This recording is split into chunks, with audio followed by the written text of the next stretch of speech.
ನಿಮ್ಮ ಪಾದಕ್ಕೆ ನಮಸ್ಕಾರ ಮಾಡುತ್ತೇನೆ. ಬೇಡಮ್ಮ, ನನ್ನ ನಮಸ್ಕಾರ ಬೇಡ. ಯಾಕೆ ಸ್ವಾಮೀಜಿ, ನನ್ನ ಕಡೆಯಿಂದ ಏನಾದರೂ ತಪ್ಪಾಯ್ತೆ? ಇಲ್ಲಮ್ಮ, ನಿನ್ನಿಂದ ಅಂತ ತಪ್ಪು ನಡೆದಿಲ್ಲ. ಆದರೆ ನಿಮ್ಮ ಮನೆಯಲ್ಲಿ ಹುಟ್ಟುವುದು ಅಭೂತ ಶಕ್ತಿ. ನಿನ್ನ ಉದರಿಂದ ಜನಿಸುತ್ತಿರುವ ವರ ಅಂತಿಂತದಲ್ಲಮ್ಮ, ಅಂತಿಂತದಲ್ಲ. ಅಂದ್ರೆ ಏನು ಸ್ವಾಮೀಜಿ ನಿನ್ನ ಮಾತನಾಡುತ್ತಾ ಏನು ತಿಳಿಯದ ನಮ್ಮಂತ ದಡ್ಡರಿಗೆ ಒಗ್ಗಟ್ಟಿನಲ್ಲಿಟ್ಟು ಮಾತನಾಡಿದ್ರೆ ಅರ್ಥವಾಗಲಿಲ್ಲ. ಒಂದ್ ಸ್ವಲ್ಪ ಹೇಳ್ತೀರಾ?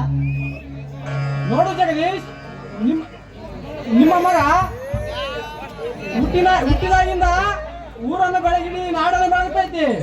ಇದ ಬೆಳಕು ಇಡೀ ನಾಡನ್ನು ಬೆಳಗ್ತೈತಿ. ಅಂದ್ರೆ ಏನು ಸ್ವಾಮೀಜಿ ನಿಮ್ಮ ಮಾತಿನ ಅರ್ಥ ನಮಗೆ ಗೊತ್ತಾಗಲಿಲ್ಲ. ನೋಡಿ ಜಗದೀಶ್, ನಿಮ್ಮ ಮಗನ ಹೆಸರು ಇಡೀ ನಾಡನ್ನು ಬೆಳಗಿ ಅವನ ಕೊನೆ ಉಸಿರಿರುವಾಗ ಅವನು ಸುಳ್ಳು ಹೇಳುವುದಿಲ್ಲ, ಸತ್ಯವನ್ನು ಬಿಡುವುದಿಲ್ಲ, ಅನ್ಯಾಯವನ್ನು ಸಹಿಸುವುದಿಲ್ಲ, ಅಕ್ರಮವನ್ನು ಮಾಡುವುದಿಲ್ಲ. ಆದರೆ ಇವನು ಗುಣದಲ್ಲಿ ದೊಡ್ಡ ವ್ಯಕ್ತಿಯಾಗಿ ಬೆಳಿತಾನ. ಸ್ವಾಮೀಜಿ ಅವರು ಎಲ್ಲ ನಿಮ್ಮಂತ ತತ್ವಜ್ಞಾನಿಗಳ ಆಶೀರ್ವಾದದಿಂದ, ನಿಮ್ಮ ಅನುಗ್ರಹದಿಂದ ನೀವು ಹೇಳಿದಾಗೆ ನನ್ನ ಮಗ ಬೆಳೆಯಲಿ. ತೆಗೆದುಕೊಳ್ಳಿ, ನನ್ನ ಮಗನಿಗೆ ನಾಮಕರಣ ಮಾಡಿ. ಸ್ವಾಮೀಜಿ ನೋಡಮ್ಮ, ಈ ನಿಮ್ಮ ಮಗ ಊರಿಗೆ ಹುಂಬ ಹಾಕಾನ.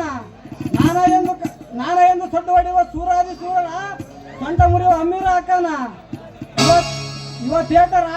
ಇವ ಮರಳಿ ಜನಿಸ್ಯಾನ. ಇವ ಪೇಟ ರಾಯ ನಿಂತಂಗದಾನ. ಸ್ವಾಮೀಜಿ ಬೇಡ ಸ್ವಾಮೀಜಿ, ಆ ರಾಯನ ಹೆಸರು ನನ್ನ ಮಗನಿಗೆ ಇಡಬೇಡಿ. ಸುಮಿತ್ರ, ಇರಲಿ ಬಿಡು ಸುಮಿತ್ರ, ನೀನೇಕೆ ದುಃಖಿಸಿರುವೆ? ವೀರಾಜ ವೀರ ಸೂರಾಜಿ ಸೂರ ಕೆರೆಗೆ ಕೇಸರಿ ರಾಜ ವೀರ ಸಂಗೊಳ್ಳಿ ರಾಯಣ್ಣನಂತ ಸೂರ ನಿನ್ನ ಉತ್ತರದಲ್ಲಿ ಜನಿಸಿದನೆಂದರೆ ನಿನ್ನ ಎತ್ತೋಡವ ಎಂತ ಪಾಪವೋ ಎಂದು. ಸ್ವಾಮಿ, ರಾಯನ ಇಡೀ ದೇಶಕ್ಕಾಗಿ ಹೋರಾಡಿದಕ್ಕೆ ಅವನಿಗೇನು ಸಿಕ್ತು? ನೇನು ಆಗ್ಲಿಲ್ಲ ಕಂಬ. ಈ ನಮ್ಮ ಜನನೇ ರಾಯನ ಬ್ರಿಟಿಷರಿಗೆ ಹಿಡಿದುಕೊಟ್ಟು ಮೋಸ ಮಾಡಿದ್ರು. ದೇಶಕ್ಕಾಗಿ ಹೋರಾಡಿ ತನ್ನ ಪ್ರಾಣನ ಪಣಕ್ಕಾಗಿಟ್ಟ. ಹೀಗಾದ್ರೆ ಹೇಗೆ ನಿನ್ನ ಮಗತಿ? ಬೇಡ ಸ್ವಾಮಿ, ಆ ರಾಯನ ಹೆಸರು ನನ್ನ ಮಗುಗೆ ಇಡೋದು ಬೇಡ. ಅಯ್ಯೋ ಹುಚ್ಚಿ, ಯಾರಾದರೂ ಈ ಭೂಮಿ ಮೇಲೆ ಶಾಶ್ವತವಾಗಿ ಉಳಿಯಲು ಬಂದಿದ್ದಾರೇನು? ಸಾವಿರಾರು ಅಂದ ಅನಾಥ ಮಕ್ಕಳನ್ನು ಸಾಕಿ ಸಲುವಿದ ಕಳುಹಿದ ದೇವರನ್ನಿಸಿಕೊಂಡ ಬದುಕಿನ ಗಾನಯೋಗಿ ಪಂಡಿತ್ ಪುಟ್ಟರಾಜ ಗವಾಯಿಗೆ ಸಾವು ಬಿಡದಿರುವಾಗ ಇನ್ನು ನಮ್ಮಂತವರ ಬಿಟ್ಟುತ್ತಾ? ನೋಡು ಸುಮಿತ್ರ, ನಮ್ಮ ಮಗ ಕರ್ಮ ಕಾಂಡವನ್ನು ಮಾಡಿ ಕೆಟ್ಟವನಾಗಿ 100 ವರ್ಷ ಬಾಳುವುದಕ್ಕಿಂತ ದೂರನೆನಿಸಿಕೊಂಡ ಒಂದೇ ವರ್ಷ ಬಾಳಿದ್ರೆ ಸಾಕು, ಜನ್ಮ ಕೆಟ್ಟ ನಮ್ಮ ಜೀವನ ಸಾರ್ಥಕವಾಯಿತು. ಸ್ವಾಮೀಜಿ, ಮತ್ತೊಂದು ಸಲ ಕರೆಯರಿ ಆ ವೀರನ ಹೆಸರು ನಮ್ಮ ಮಗನಿಗೆ. ಆಗಲ್ಲ ಸ್ವಾಮಿ, ಮಕ್ಕಳಿಲ್ಲದೆ ಕಲ್ಲು ದೇವರು ಕೂಡ ಕೈ ಮುಗಿದು ಸಾವಿರಾರು ಕಿಲೋಮೀಟರ್ ಹಗಲು ರಾತ್ರಿ ಎನ್ನದೆ ಪಾದಯಾತ್ರೆ ಮಾಡಿದ್ವಿ. ನಾವು ಗಂಡು ಮಗಿ ಜನ್ಮ ನೀಡಿದ್ವಿ. ಆದ್ರೆ ರಾಯಣ್ಣ ಇಡೀ ದೇಶಕ್ಕೋಸ್ಕರ ತನ್ನ ಪ್ರಾಣವನ್ನೇ ಪಣಕ್ಕಾಗಿಟ್ಟ. ಈ ಊರು ಒಳ್ಳೇದ್ ಮಾಡೋಕ್ಕೋಸ್ಕರ ನನ್ನ ಮಗನಿಗೆ ಏನಾದ್ರು ಪ್ರಾಣಕ್ಕೆ ಏನಾದ್ರು ಆದ್ರೆ ನಮ್ಮಿಬ್ಬರ ಗತಿ ಏನು ಸ್ವಾಮಿ? ಸ್ವಾಮೀಜಿ, ಮತ್ತೊಂದು ಸಲ ಕರೆಯುವೆ ಆ ವೀರನ ಹೆಸರು ನಮ್ಮ ಮಗನಿಗೆ. ಓಂ ಗುರು ಶಕ್ತಿ ವರದಂತೆ ರಾಯಣ್ಣ, ಓಂ ಅವತಾರ ಪುರುಷ ರಾಯಣ್ಣ. ತೆಗೆದುಕೊಳ್ಳಮ್ಮ ನಿನ್ನ ಮಗುವನ್ನು ಮುದ್ದಾಗಿ ಬೆಳೆಸು. ಸ್ವಾಮೀಜಿ, ಕ್ರಾಂತಿ ವೀರ ಸಂಗೊಳ್ಳಿ ರಾಯಣ್ಣನಂತ ಹೆಸರನ್ನು ನನ್ನ ಮಗನಿಗೆ ಇಟ್ಟಿದ್ದಕ್ಕ ತೆಗೆದುಕೊಳ್ಳಿ ಈ ಬಡವನ ಕಿರಿ ಕಾಣಿಕೊಂಡು.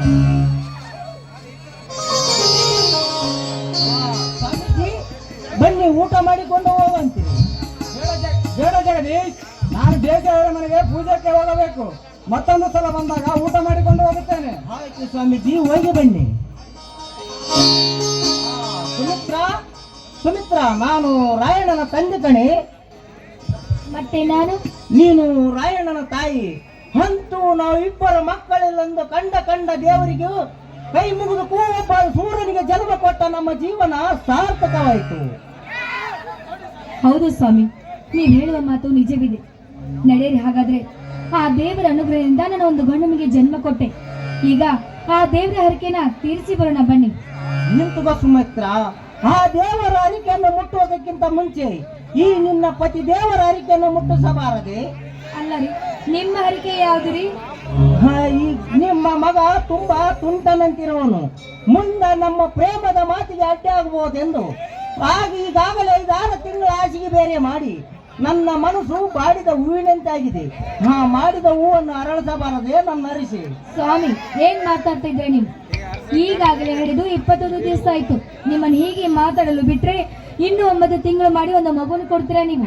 ಅಯ್ಯೋ ಹುಚ್ಚಿ, ನಾನು ಕರೆದದ್ದು ಕಾಮದಾಟಕ್ಕಲ್ಲ, ಪ್ರೇಮದಾಟಕ್ಕ. ಮಗುವಿನ ನಾಮಕರಣ ಮಾಡಿದ ಸಂತೋಷಕ್ಕಾಗಿ, ಆಡನ್ನಾಡು ಮನ ಉಲ್ಲಾಸಕ್ಕಾಗಿ. ಆಯ್ತು, ನಿಮ್ಮ ಮಾತಂತೆ